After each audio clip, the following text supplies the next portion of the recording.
rồi.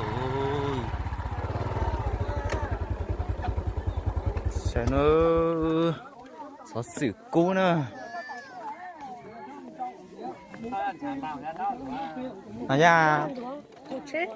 Tài nó mà. À. Do tí nhô. Thế.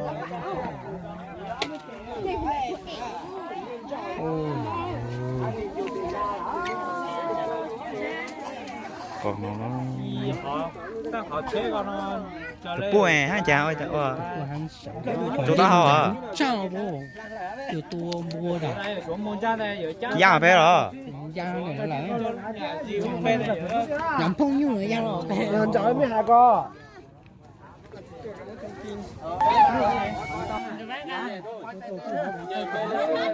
có lẽ coi chợ cái đấy à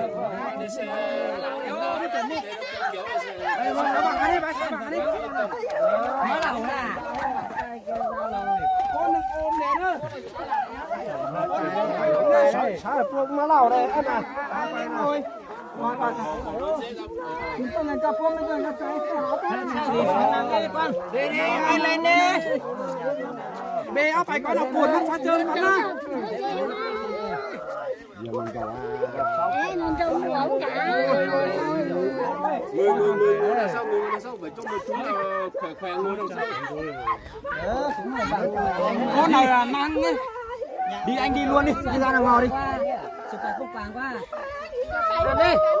Đấy. Rồi bây giờ có một người đi cùng đi. Không đi. Đi cái hành đi.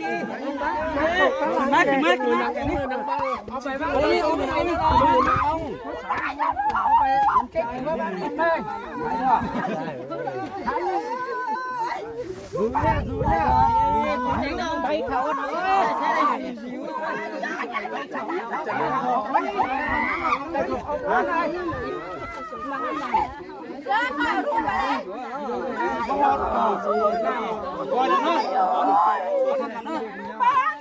เล็กถึงนั่นเลยเนาะ